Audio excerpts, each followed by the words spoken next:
Admittedly, I didn't think that it was going to be anything that was played on stage.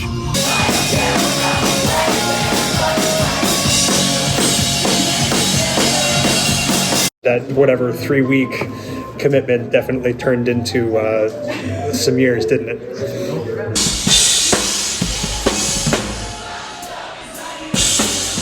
We're doing this because it's 10 years of this shit, 10 years of Sincere Engineer.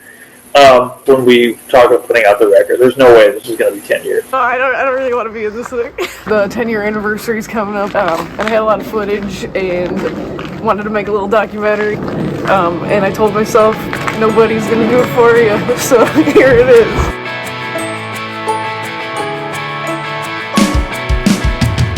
Okay, I'm going to interview you, and it's not me interviewing you, okay? You already did this.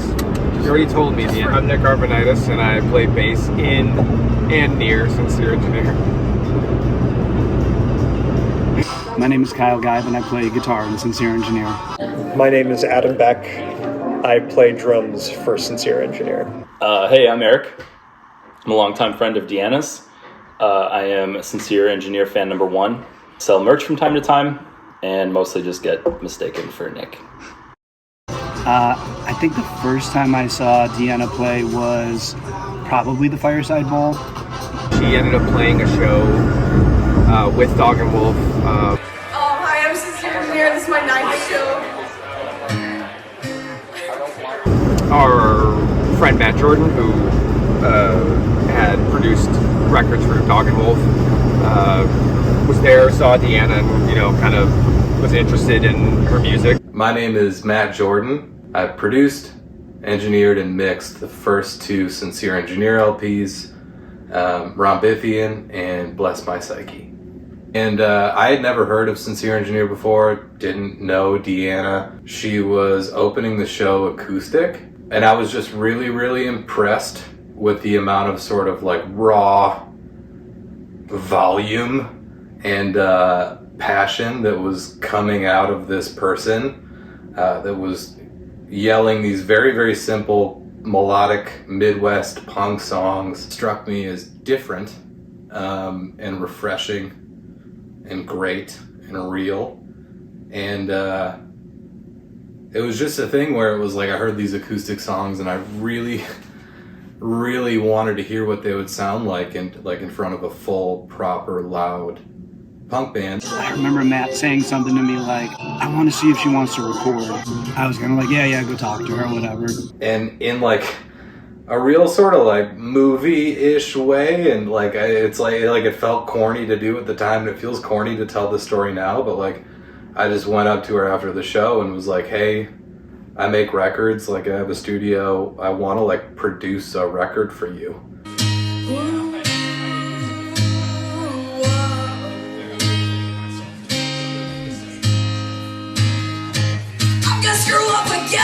I'm gonna ignore advice from all my best friends, and they'll all think I'm nuts, but I don't give a fuck, just as long as they'll let me come growing back. I think even that night Matt was talking about getting excited, thinking of what a full band version of some of those songs could sound like.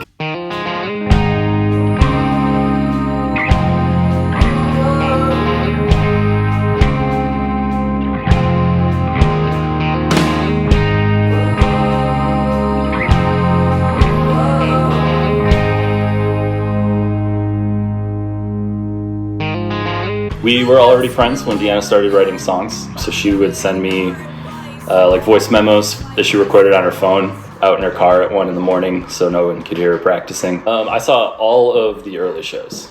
They were really fun, and honestly the whole era was just like nervous energy. You could hear a lot of current Sincere Engineer in the old songs, but like I said, just a lot of nerves. Some cool, really stripped down acoustic songs, really, really upfront lyrics, clever lyrics right off the bat, and really catchy. I think she'd play faster, so like her time would go by faster on stage, and no tuning whatsoever. I think maybe the first year's worth of shows, the guitar was out of tune. Tomorrow, will be better. I guess it's better late than never. But it sucks cause I still love you. But it sucks cause I still love you. Deanna's first time playing in front of people was at an open mic, like at a bar or restaurant. Didn't go great. Songs were good, but she was super nervous. She stopped playing mid-song, just like purely out of nerves. But the whole room cheered her on, and it was really positive. And she ended up finishing the set, and she was kind of just going up to practice for her first real show, which was opening for Brendan Kelly at the Double Door. Yes. My name's Toby. We knew Deanna as a human, as a person, as a show-going punk kid. I remember we did a showcase with Riot Fest with Brendan and Sam Russo. I said to Beeks, yeah, we should throw her on too. She's, her, she's the crowd surfer. And he's like, yeah, dude, fuck it, let's do it, sure.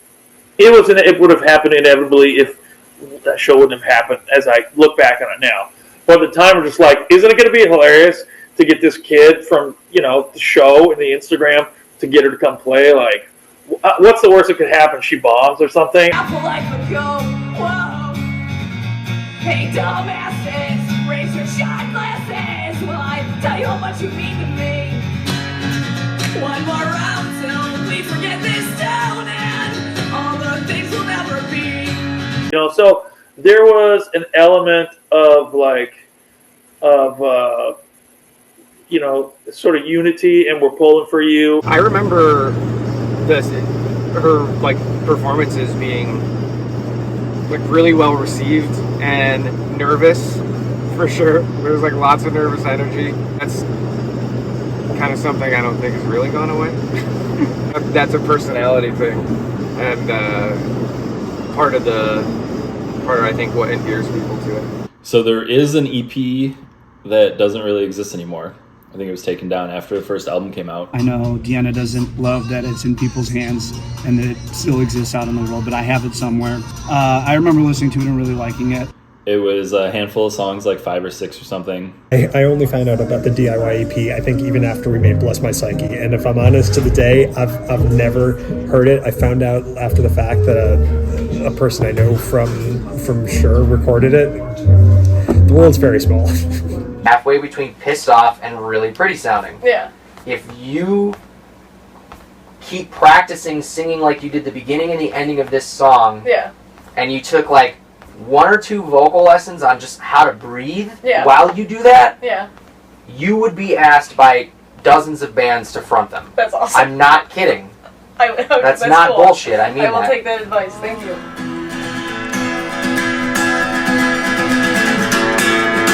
I know I fucked up every good thing I've ever had. Please come home and this sinking feelings, it's getting old. But yeah, she literally just burned tons of copies to bring to the show with Brendan. Most songs just don't exist anymore, except for the 100 people that have a burned copy.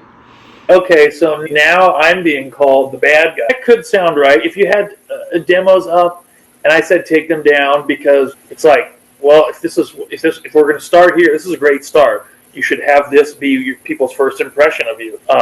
So I stand by that decision, and I think Red Scare has a pretty good track record of developing bands out of the gate. How do you even pronounce the record name? I say Rumbithian to be funny, but it's really only because I don't know how to say it. Red Scare does a good job of finding new shit, and in this case, we fell ass backwards into something that obviously is really good.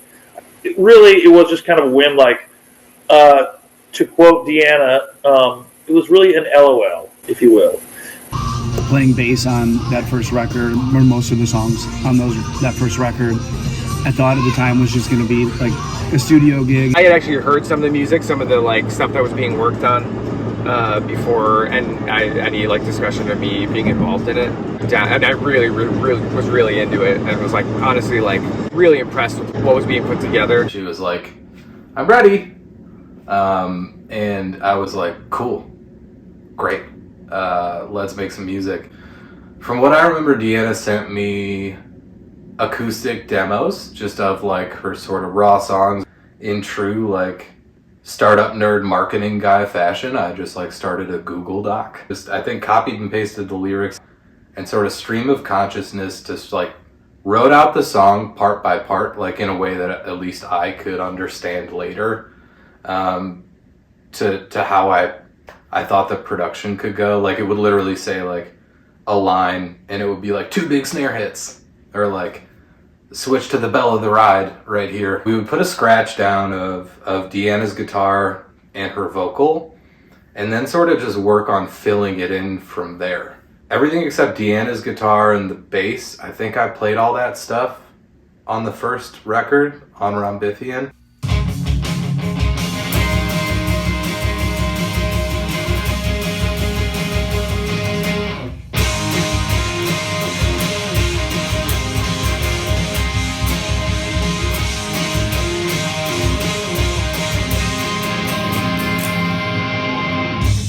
And we would just build it up sort of layer by layer with her scratch, and then she'd come in and do like sort of her final vocal and all the harmonies and stuff, and then we'd mix it.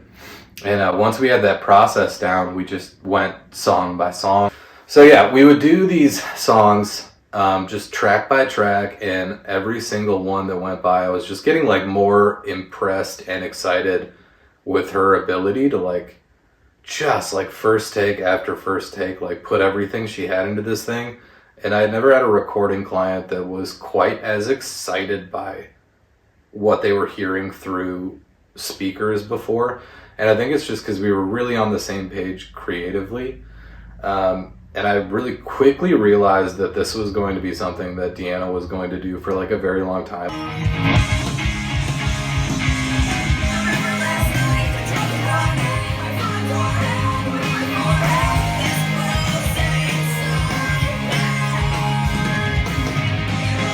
And I really wanted to get her off like on the right foot. So it was like, well, who's going to be in this band? And at the time we had Kyle Geib coming through. I've always just loved the way that Kyle played bass. He's very noodly and plays bass like a guitar. So he was coming in on every song and like putting the bass down. Kyle plays guitar in the band now, because Nick plays bass now, and Nick's like a bass player. You can get it from that, right? It's yes, 1, 2, 3. Don't take money, don't take fame, don't need no credit card to ride this train. It's strong and it's sudden, it can be cruel sometimes, but it might just save your life. That's the power of love. But I just remember wanting to surround her with all of the most talented people I knew that could do the thing that I could tell she wanted to do. Kyle I've known since I was in middle school in the suburbs. Nick was in Dog and Wolf with Kyle, and Adam and I had been working on engineering records together forever, and I had gotten to know Adam really well, and he's definitely the best drummer that I think I've ever met. So I just wanted to support it in the best way I knew how, which was just like having some of my best friends and the best musicians I know like be around it. It was supposed to be kind of a solo project. It wasn't necessarily supposed to be this fucking band that lasted for years. But yeah, that guy made it sound like a band and kind of took it from just a kid playing acoustic on Instagram to like, oh, this is a band that could play Metro. We were down at Fest, I don't remember what year it was, but we were standing outside smoking, I'm sure. Matt just was asked, he's like, would you be interested in just like being in the Sincere Engineer band? And I don't think I spent too much time thinking about it. I got you on Fest solo at Civic Media Center. A bunch of Chicago people were there because everyone came out to support you, but it was fucking packed. It was the first time I saw Deanna successfully execute the Ghost in the Graveyard call and response thing. And it goes to show you that even very early on, people were stoked on it and kind of knew the words. She saw it coming. She saw it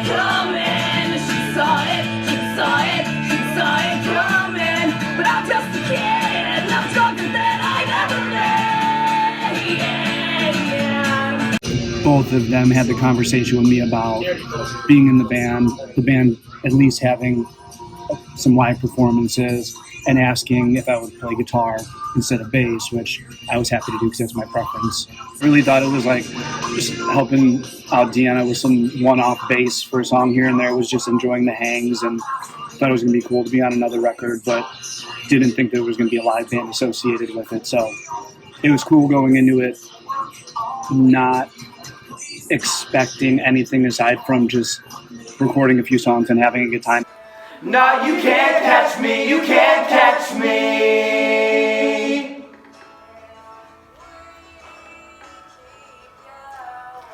No, you can't catch me, you can't catch me. As for the recording of Rumbithian, I was around for some of the early stuff. That was partially done at the very first iteration of the studio that Matt and I were running. And when he was putting the band together, he asked if I would play drums. Before I had even met Deanna. And he showed me some demos for some things. You meet Deanna and it's like impossible not to immediately feel drawn into that. And I was like, yeah, sure, that sounds like fun. Kind of concepting. At the time, I think I was playing like 6 bands. It was like, yeah, this will be a thing for a little bit. That'll be fun to do. Deanna consistently made me feel like the funniest person in the world.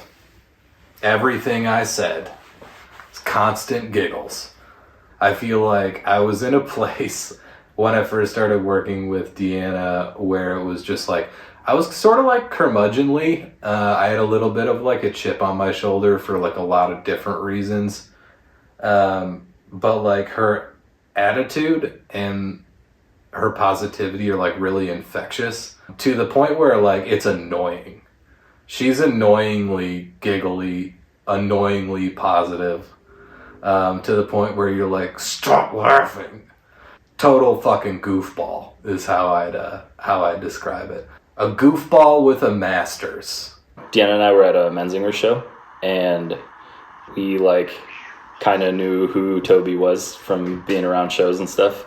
And he was in front of the venue asking people for a ride to the Cobra Lounge. There was a very distinct time when Daisy and I, my partner, we got a ride because we were drunk and responsible people take rides. I kind of told her that she should offer him the ride and get to know Toby. Thoughts on Rumbithian and doing the record. It was sort of the same sort of fuck it when it came to putting you on a show.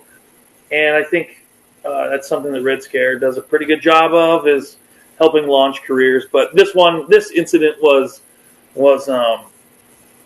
it's just sort of serendipitous and funny how it came about. The reason why we put the record out is because we probably would have put it out anyhow, but Deanna was like, you need a ride to the airport? I'll give you a ride, but you have to listen to my record. I'm like, that is a hell of a deal.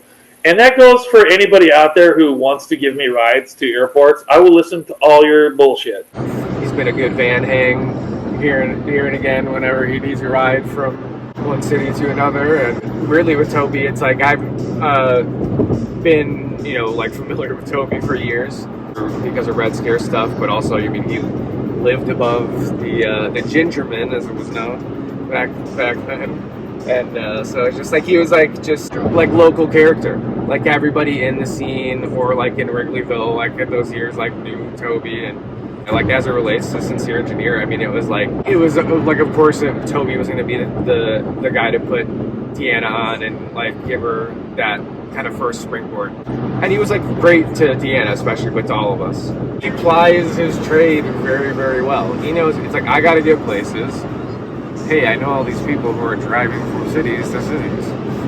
It would be fucking silly of me not to just get in the van. Right? Not only did I get a free ride out of it, but Deanna got a record deal out of it. It's yeah, I think I even said yeah, all right, fine, we'll do it, whatever. Thinking that this was going to be a kind of one and done thing. The other thing is, you can't call me a doubter, but Deanna was already working on a graduate degree. She was working at one of the best universities in the country, doing science shit. So, and I also kind of had the conversation with the artist about this, and it was like, yeah, you're not gonna like tour, huh? Like, well, I can play shows. I think Rumbithian went way further than I could have ever like hoped for or imagined. Like, I believed in it, but believing in something means absolutely nothing if the people at the middle of it like are not willing to like put in the work necessary to make it what it could be. I feel like in a big way, Deanna, like even though she had this amazing career being like a fucking mouse scientist or whatever, really, really like put her heart and soul into doing everything you need to do, like the self-promotion and the touring and like the socializing with like bigger bands. When you played it, and like obviously it sounds really good. I know that you put a lot into it. That's something that like I can't put a finer point on, that Deanna really is passionate about the shit she puts out. She really cares about it. Things that I like spent hours and hours and hours toiling over in headphones late at night, like making little mix adjustments. Sometimes that stuff gets away from you and you're like, there's no way anybody is ever going to care that I turned this one snare hit up a little bit. It's just so that when I'm listening to it in my car, it doesn't bug me forever in the master. But seeing that sort of outpouring of love and hearing from people how much those songs mean to them, to give them that sort of attention in those moments, I'm really happy I did. Because I think all of those little moments where everybody gave a little extra attention to this band added up into something that has had a profound impact on like a lot of people's lives in a positive way.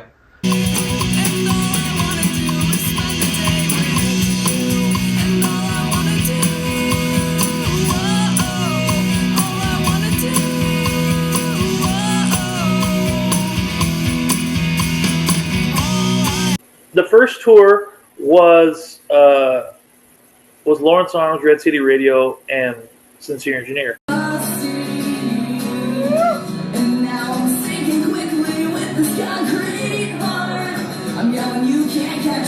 Looking back on that, that's like the best tour I've ever been on. I did put it together, so maybe I'm biased, but it was really dope. Everyone was cool on that, and it was so easy. A big thing about touring is like not having a bunch of bullshit to deal with. Indiana, who what she lacks in chill, makes up for it by just being a good sport about everything. I remember the first show was in Boston at the Sinclair, which is a beautiful room, sold out, and that was the first show of the tour. I think that's maybe the first time Deanna had ever played with Lawrence Arms, who she looks up to quite a bit. They are a band that I tour managed for ages, like 15 years or something like that. And well, Deanna didn't really do her job that night. She played for about 12 minutes and cut a bunch of songs and got the hell off stage, which was like, I remember looking at my watch like, oh, huh. On that first tour, we did like a little bit of rock and roll boot camp. And we talked about this going into the show. It's like, you try and fill up as much time as you can. Like, talk to the crowd. You're kind of a hoot. They'll like this. So the first night in Boston was a rough outing, but I was trying to really get her to do things that would win over the Lawrence Arms crowd, and that's when I bullied her into doing an Alkaline Trio cover. Now she does her whole, like, she's got a fucking spiel where she's asking people about dogs and all this kind of shit. But before she was the great big-time entertainer, we needed Deanna to kill some time up there. And that was the thing. And in Boston that night at the Sinclair, she did 12 of 30 minutes, and it was notable to the other bands on the tour. However, I will say from there, it was only fucking, she was crushing it every night. The last two times I played here were really bad. I can't talk. The first time I was opening for the Smoking Popes, and I played the whole first song without plugging the guitar in. His willingness to support the band early on was so directly connected to that community that we felt at the first show and are still feeling at all these shows. And I don't know that we would have gotten to experience that and continue to experience that without his support from the earliest days. The first full band show was the Rumbithian album release show. Sold out at Township. So getting ready for that first show at Township was a funny experience because Nick, Kyle, and I had been playing in and out of bands for, I don't know, the better part of our lives at this point. There's some things that you take for granted. One of them being tuning your guitar. Just not good. Alright.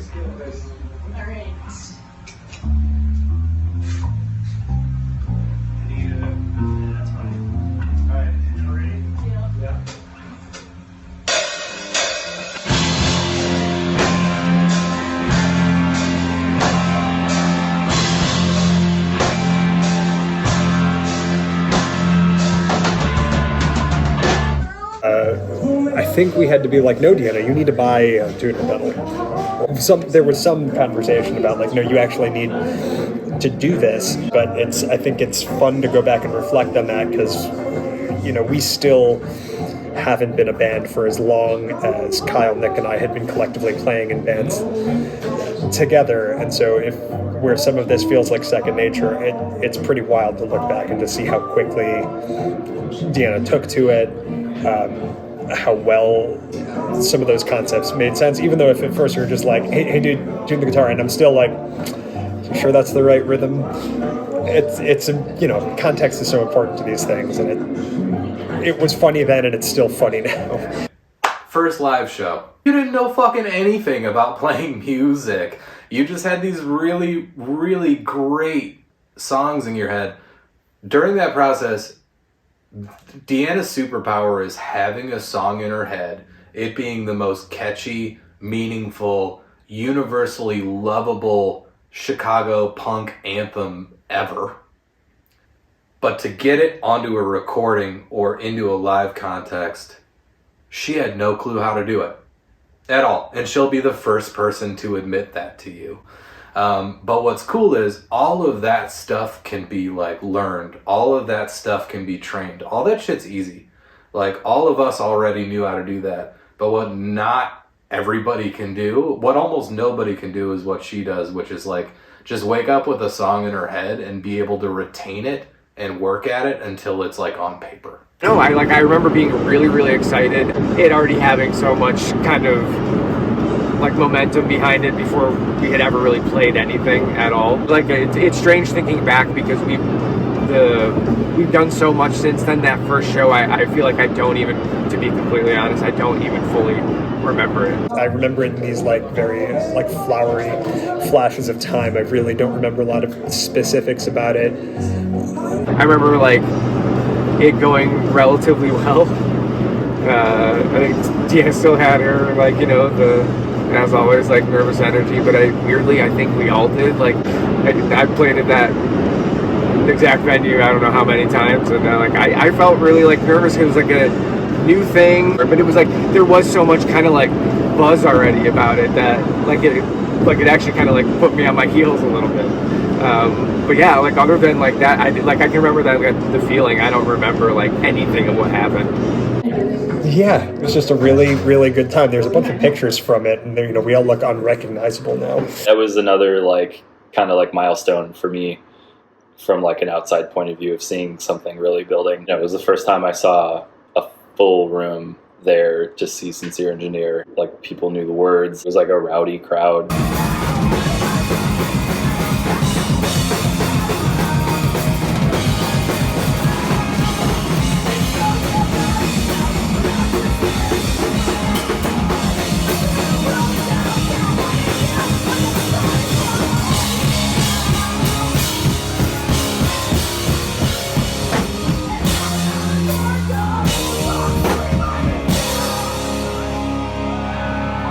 A lot of fun. There was confetti, there was broken bones.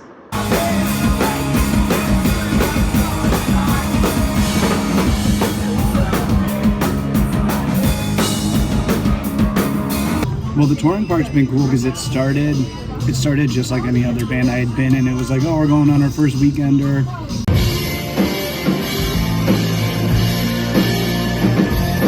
I think that was was probably Deanna's first time out at that capacity with a full band. I know Deanna had done some like solo touring with the Lawrence Arms, but you know, I think a new experience for Deanna. Favorite Mayor Bailey, cigarettes, pulls, Stanley, makes great tools. Favorite Judge Mathis, favorite drink. You missed it. You missed it. Things just started to get bigger and bigger and bigger. And that first fest that the band did in Gainesville, the first full band one, was the moment where I was like, oh, this is different. This is going to hit hard. What a crazy show.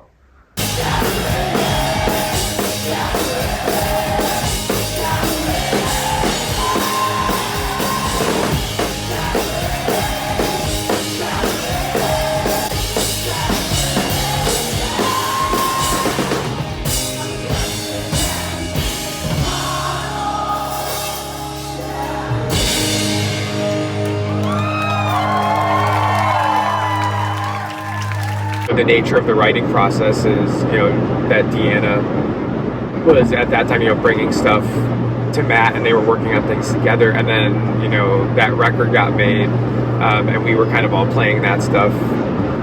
So we put a lot of work into like really becoming that band that like was kind of, you know,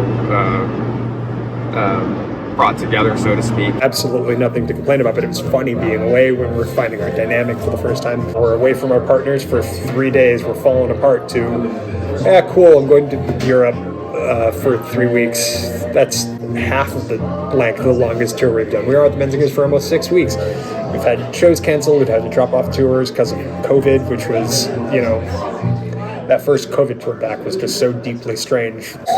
This music has gotten wild. I think we all like being away in different capacities and for different reasons, and I think we've got a really good groove, and the opportunities that touring provides us have just been great experiences. I mean, some of my favorite stuff is literally just sitting in the van with no headphones on and just staring out the window. These are our money. Say it. Hi, we are. Hey, how are you? We're playing. Don't take money, don't take free, don't need no credit card like this. Strong and sudden, be cruel sometimes, but might just save your life. That's the power of love. That's the power of love. I was lucky enough to go out on the road with the band twice, mostly just doing merch. I think what people don't understand is like how grueling of a schedule a tour is. The like crazy delirious mindset that you get into after like a week of being with the same 4 people in a van doing the same thing every day is a lot of fun. They all get along so well. Together, they were all around. Bitter shirt. It just kind of snowballed and grew into more and more shows on larger stages with, you know, bands that we never thought would be in the same room as. Everything from Europe, which has been wild, not only from just like the getting to play those stages and play in front of people in different countries, but just to get to experience travel that way.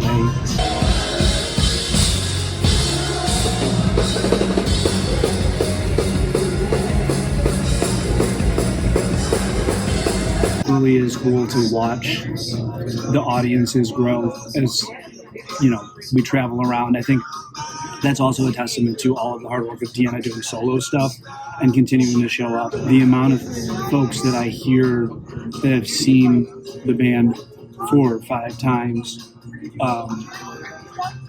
and even just like mentioning some of those acoustic shows in that, it's just really cool. I feel like I get to be in an interesting place where I get to kind of be a fly on the wall and see how much fans appreciate like what Deanna's doing, and but just as much on the flip side, like just how much Deanna appreciates it. And to me, it's like that kind of like genuine relationship that makes sense to me, that the audiences continue to grow.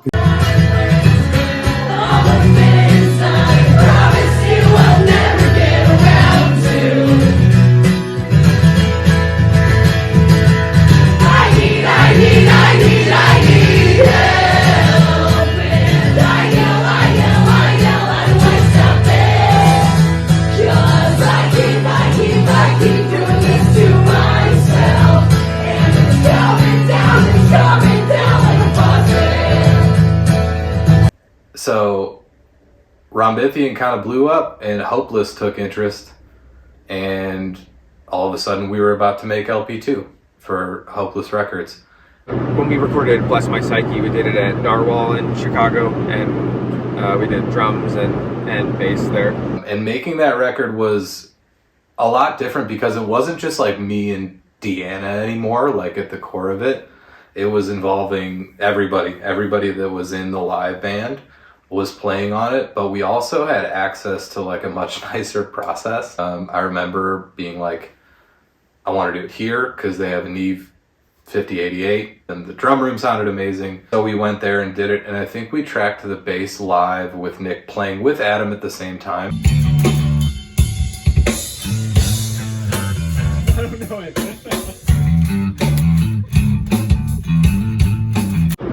I remember that being really, really fun because it was kind of our first time in like an outside home studio, I guess I'll say. Like most of the time, anytime we recorded, it was at the people who we were friends with. It was like their own studio or your recording space to even really not even glorify it with the title studio.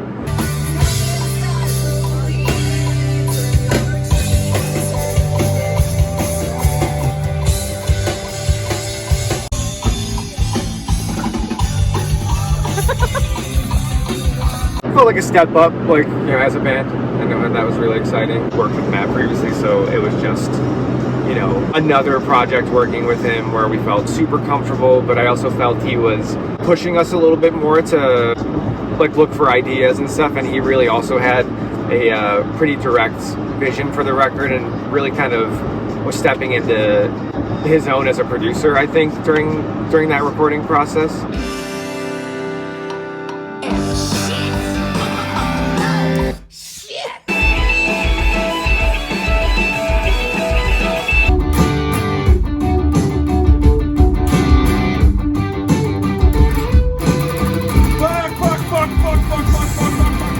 And I hadn't really done a pop punk thing before, so there's a lot of learning on my end. I've listened to Lawrence Arms, but kind of exclusively O Calcutta, so like the genre was very familiar to me from a listening perspective, and I was mostly playing in math rock band, so it was kind of fun to take that whole side and apply my experience to it. However, I was gonna try to meld those things. One of the things I love about Bless My Psyche is when you listen to Rumbithian, there's an evenness to the record. Like a lot of the songs feel like they're cut from similar cloth, and with Bless My Psyche and working through some of those songs, like some of the approaches and dynamics and rhythmic changes that were just baked in the song was super exciting and fun to record to. And in the middle of the recording process, like not only did the pandemic happen, but like I moved cities. And once we were able to get together, she came down to Kansas City and we did vocals at B24 Studios, which is like the fanciest studio of all time, randomly in Kansas City. And I remember we ordered Mother Clucker's chicken one day, which is still an ongoing joke between the two of us. And I think the vocals were through a 251 for all you nerds out there. Deanna being on Red Scare was just sort of like a lark anyhow. We didn't expect this to be like a serious project, and it's got momentum and people liked it. We're generally supportive of like all our friends, right? That's we're trying to lift up bands and help them do what they want to do, achieve their dreams, whatever. And she started taking it more seriously. You know, the band was growing and she got all these opportunities. And I'm not going to be the kind of person that would blame anybody for taking those opportunities or like try and deny them that shit.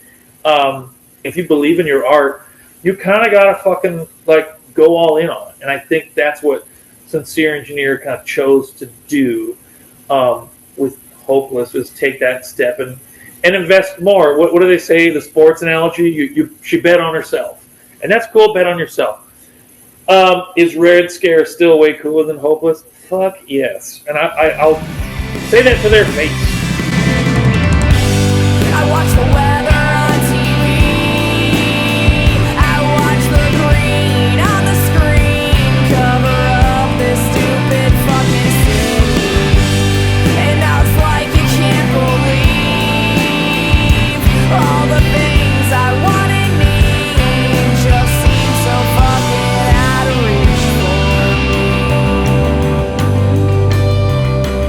really like kind of like put a lot of work in on the front end to get us to a place where we felt like really tight as a band.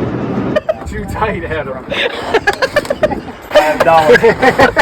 On top of like having to deal with like the music stuff, you're also like learning how to just be with each other all the time, learning how to like be away from home for extended periods of time. But yeah, when we toured with Hot Mulligan, it was like a 6-week tour, and being away from home for that period of time and playing a crazy amount of shows like back to back to back, no stopping, no days off, lots of driving.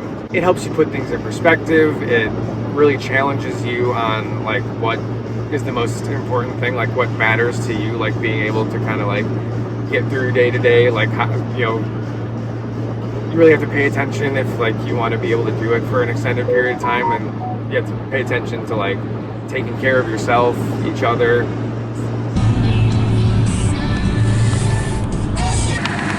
Your ass in my ass in your ass.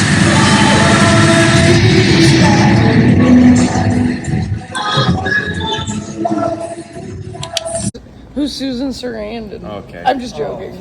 She was on Three's Company, right? Get out of here. Was she at Rocky Horror Picture Show. Was she on Three's Company? Say bye, John. Thank you very much, John. I've actually traveled with Sincere Engineer as a band a few times, which, by the way, isn't as cool as it should be. I would like to point out. I'm like, hey, I'm the guy from your old record label. What if I take you to breakfast? You know, there's a spot here. And the band's like, no, we've got to get on the road. Like, I'm like looking at my watch, like, oh, all right, okay. They always turn down any sort of like kind of monkey business like that, you know, like eating. I remember getting to Philly. We got into Philly, it was like 1 o'clock. And they're like, what time's load?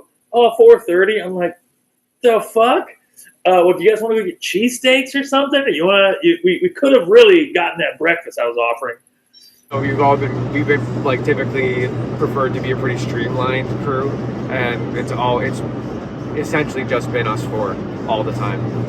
So we do, you know, we do all the work that's, you know, needed to be done on like the road and all the driving, all everything. So it's like, you know, it's a huge learning curve, and it's something that like it tests you. It's been like great getting to do this with all these people who I'm pretending aren't in the band with me right now, the way I'm talking. And fucking And then they Steven. passed that on to like Goo Goo Dolls also. Oh, I They got real scarfed. saw the Goo Goo Dolls open for Bon Jovi at the United They Center. scarfed out. Do they like Yeah. Aerosmith? That dude is into scarves, right? The guitarist from that band. Oh yeah. I think that we just get along so well. We know each other so well at this point, and because we've run such a lean crew, that's only growing. And yeah, like, you know, people get grumpy. I get grumpy. My blood sugar's low. I can't eat McDonald's. Why are we stopping at McDonald's? But like all of those are part of, I think, a goofy love language that evolves. Do an impression of me. Of you? Yeah.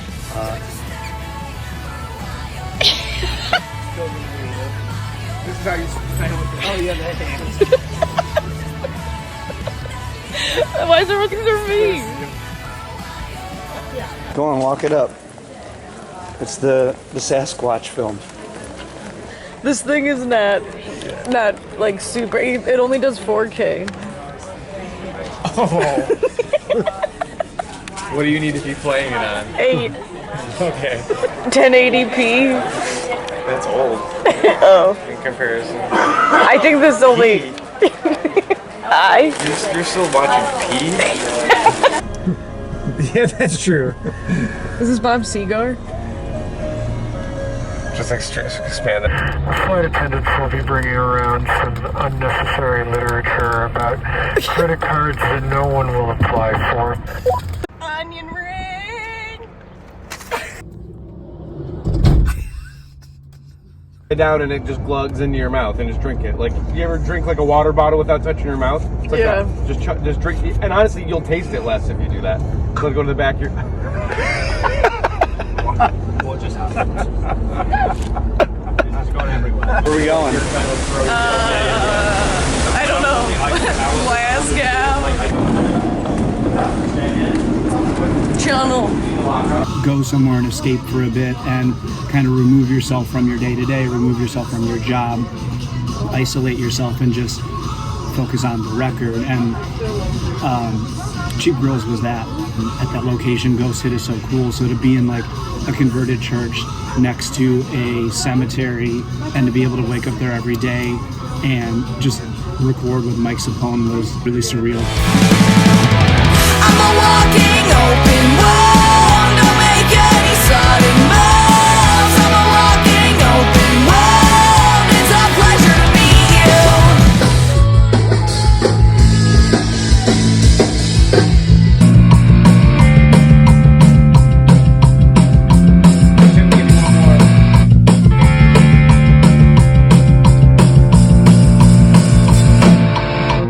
Mike was a really like welcome like change in some of like the overall like feel and style of the recording process.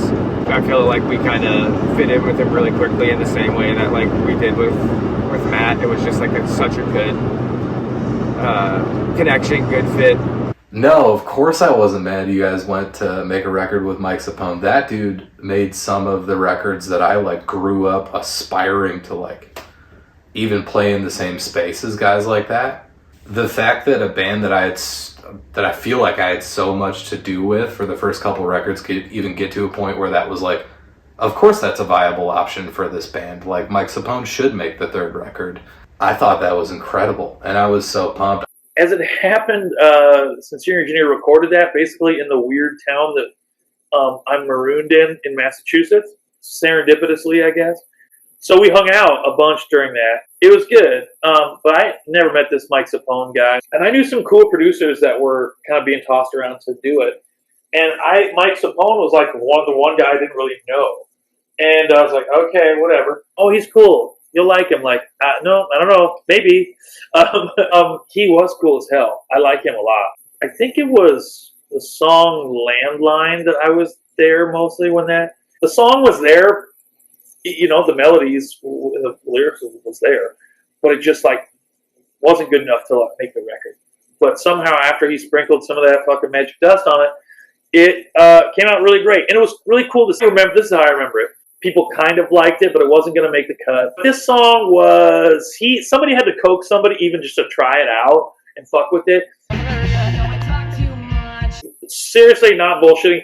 There was some studio magic that happened for that song. And we kind of saw it right before our eyes.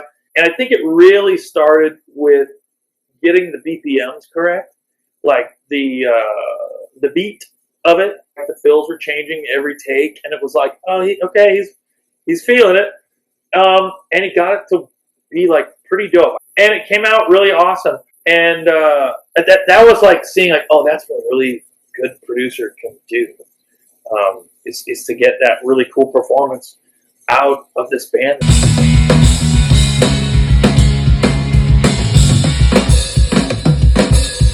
And we kind of like lived there for, Adam and I were there doing rhythm stuff for like that first week, and then Kyle and Deanna had stayed for like an additional week to finish off guitars and do vocals and stuff. So.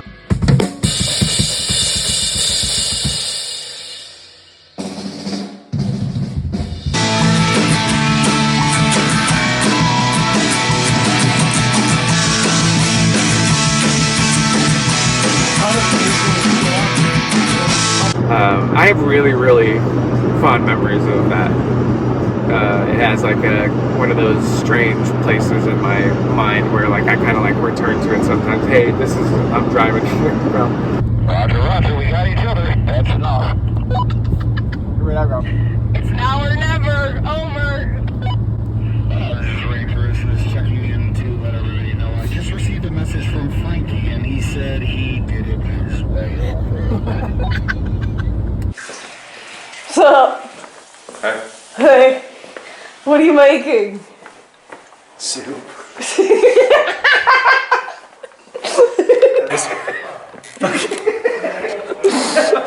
Those have to be saved for Adam. Oh, I got Adam right here. Yeah, and actually, I'm gonna go put on pants. Pants. And they were pant mates. Talking about testicles. Unless the wind is crazy. Could you stay for a while? Another day, another mile. Crying when you gotta go. It's just the way that it is. I couldn't think of how to fix it. I made myself and all the bullshit. Where did my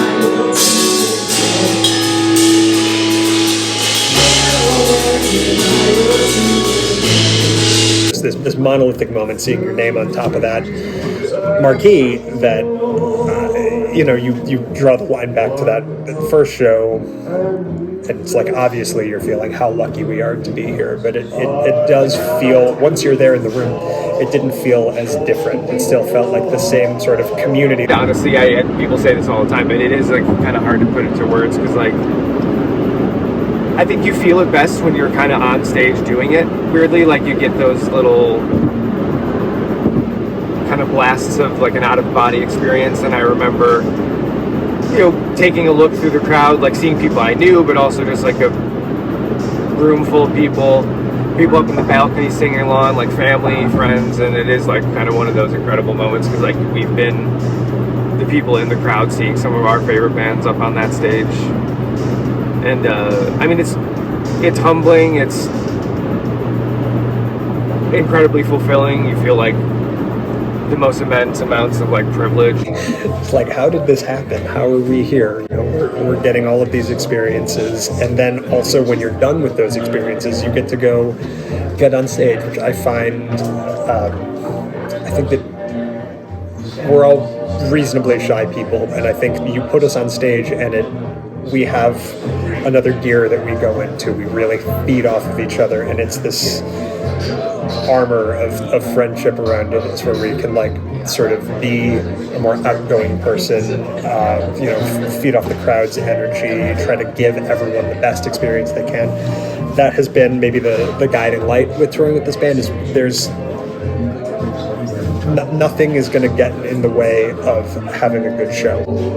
Hearing people sing these songs back to you, that, I mean, the record had been out for a second at that point, but it doesn't get any less goosebumpy.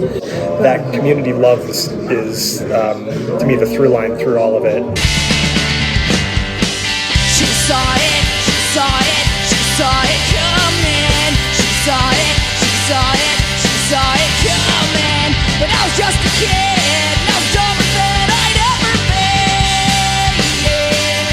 Our fans have always been extremely supportive. I know, I mean, it's just so clear, like a lot of the fans just really, really appreciate Deanna in particular. But I think, like they really are just like into the music and like what we're doing and stuff. And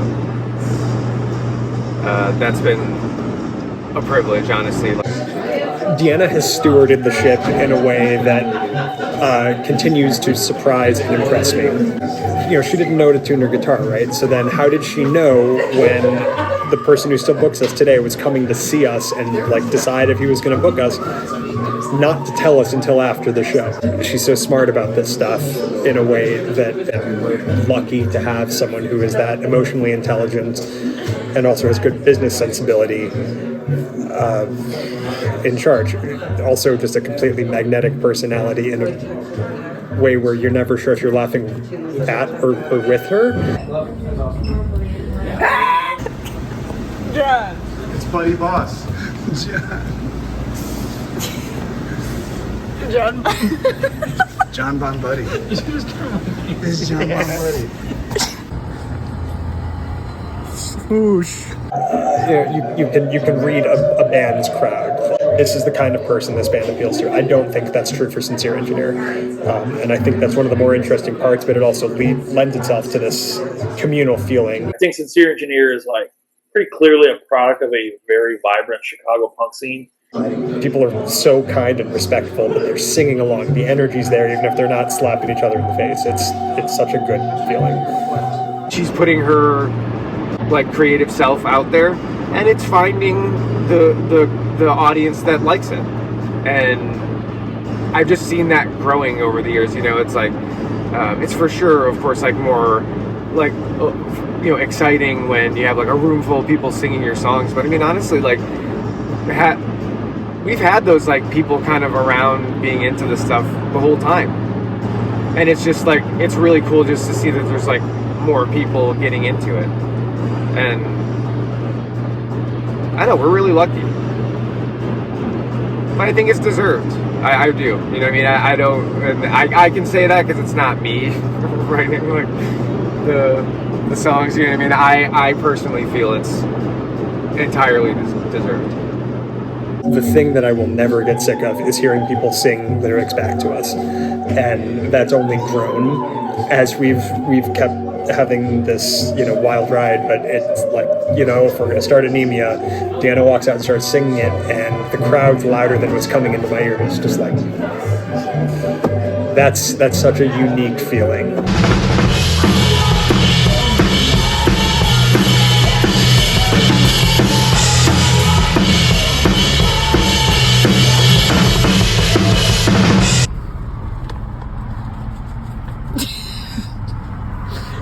I'll get it cleaned up for you right away, ma'am. Don't you worry.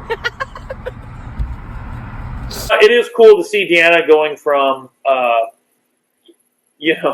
kind of squirrely, pain in the ass teenager to like, oh, okay, you're doing this now, huh? And you're going to create shit now. So that's cool. I don't know what the next 10 years is going to look like, but I hope we're still playing. And if we're still playing, I would hope that means that it's still fun, experience new places, go to Japan, buy a home in Japan, never leave Japan. Tang fast sticks. Hey, Christ. Send me your receipts. From the brownies? Oh, I already put the receipt in there. They're all down there. Open the brownie all over the Or was the basis one of them? Is the octopus coming? I can't tell. I'm sorry. Deanna, can you grab me the edamame, please? Get it. We like move with that feeling, like we really try and appreciate the fact that we're getting to do this. There's really no good fucking reason in the world that like we should be allowed to go like be in, play festivals in the UK and in Europe and stuff. And all I know is like we like doing this, and I would hope that like by then we're still just doing it in whatever level, at whatever capacity, and still getting to kind of have this same like I was saying earlier, like wow, things have like changed maybe in scale or whatever, like it's still that same thing. It's just the enjoyment of getting to go play music, spending time with your friends. It's a creative outlet, and just the fact that there's people who like it and want to come see it, and that we still have like the ability to like make that connection with the fans through music. It's more of the same, if we're as lucky as we have been, this will continue to grow. Not to get macabre or anything, you never know what's going to happen, but we're really lucky to be where we are, and we'll be lucky to be where we are tomorrow and for the next 10 years. Like we've done so many cool things together, like I'm almost like it's like making me emotional thinking about it. It's crazy to think about. Like, yeah, I always believed in Deanna, I always believed in the band, I always believed in the songs, but it takes a little bit of luck, and I really feel like they made their own luck during this sort of run. But when you look back on your life, and if you do something good, I think Sincere Engineer does this good. They're good live, they make good records, and they're good at getting to the venue 4 hours before they need to be. If you're good at that shit, you should go for it. I still feel just